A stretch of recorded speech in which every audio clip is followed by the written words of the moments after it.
Untuk yang golongan kedua ada juga kopi. Nah, ini digunakan terbatas untuk pengobatan tubuh, tapi juga berpotensi ketergantungan yang tinggi sama. Nah, yang ketiga ada golongan kedua ini digunakan rasa senang dan juga tenang sama penggunanya. Jadi ini bisa menyebabkan kecanduan yang parah. Next. Belum. Oke. Satu. Aku kasih waktu 30 detik, bisa nggak? Bisa dong. Terusnya bangun. Oke. Sudah? Nyata apa? Sudah?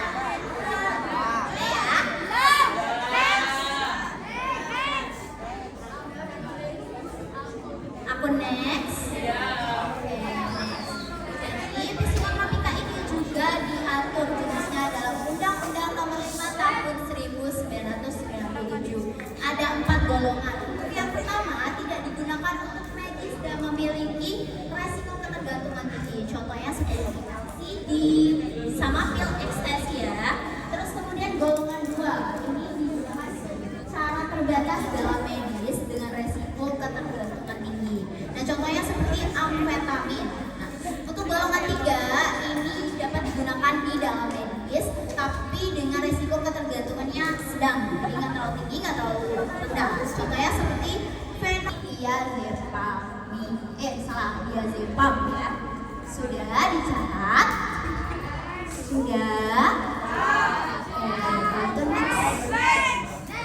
Oke, nah terakhir ada zat adiktif. Nah, zat adiktif ini diatur dalam beberapa regulasi. Regulasi itu apa? Peraturan.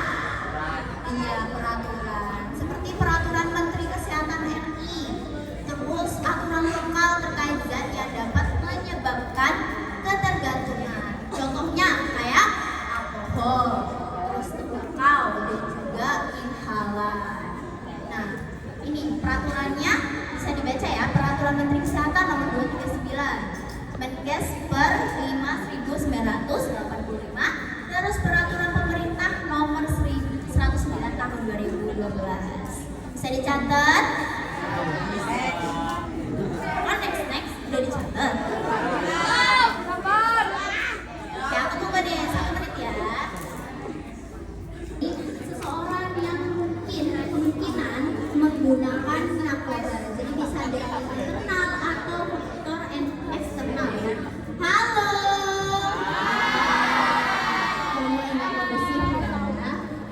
Jadi bisa dari faktor internal dan juga eksternal. Untuk internalnya bisa dari stres atau rasa aku tuh pengen tahu aja gitu, pengen kepo gitu rasanya gitu. Terus ada yang eksternal, dari bisa dari lingkungan, terus teman sebaya gitu. Bisa aja temannya kayak ngajak gitu, ayo dong cobain ini gitu. Tapi jangan sampai ya, jangan sampai mau kalau ditawarin narkoba ya.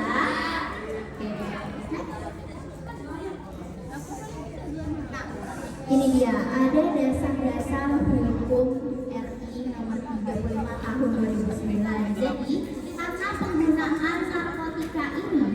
adalah hal yang ilegal, jadi tentu saja ini diatur dalam hukum.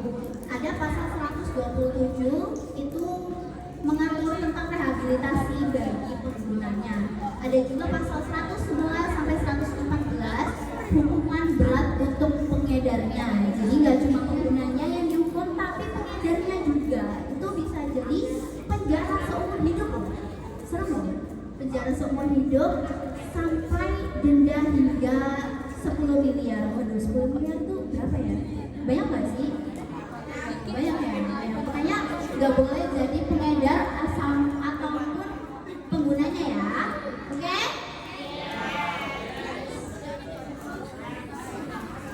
Apa aja sih dampak-dampak dari narkoba ini?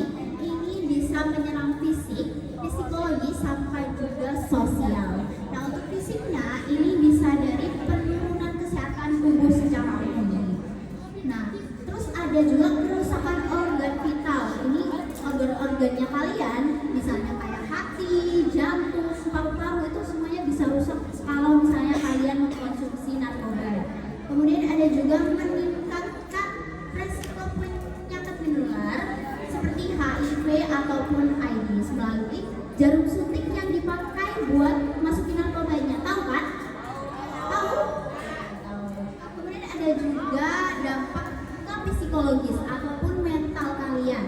Jadi kalian itu habis pakai narkoba bisa mengalami gangguan mental seperti kecemasan, depresi, ataupun paranoia.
kamu sebagai teman nih mau menjadi teman yang baik, mau mengingatkan, tapi sungkan gitu.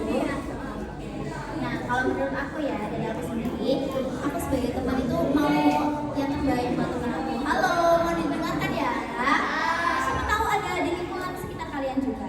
Ya, jadi kalau misalnya ada teman kalian yang memakai narkoba, ini kalian bisa deketin pelan-pelan, terus kalian ajak ngobrol, terus abis itu bilang, kamu jangan pakai itu dong, terus kamu juga bilang apa sih dampak-dampaknya buat fisik, terus juga psikologis dan juga sosialnya. Jadi kami juga bisa buat sharing tentang hukuman apa aja atau hukum apa aja yang bisa diterapkan buat pengedar ataupun juga penggunanya. Jadi ya, kalau misalnya ada kesadaran diri itu pasti bakal, oh iya ya, aku udah salah, harusnya aku udah stop gitu. Nah ini bahaya.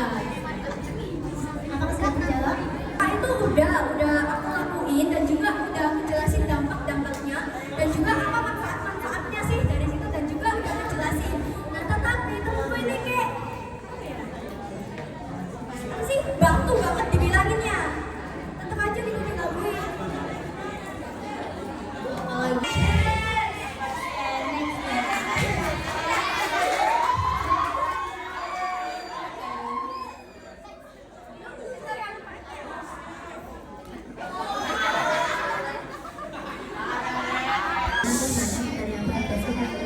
Asal zat-zat narkobanya sebanyak apa aja? Oke, aku izin jawab ya pertanyaannya. Jadi asal zat-zat adiktif tadi bisa dari tumbuhan, misalnya kayak ganja. Kamu kan tahu gimana bentuknya ganja ya?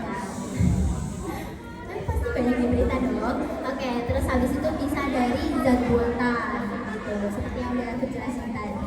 Apakah sudah menjawab? Oke, sudah. Kalau gitu silakan.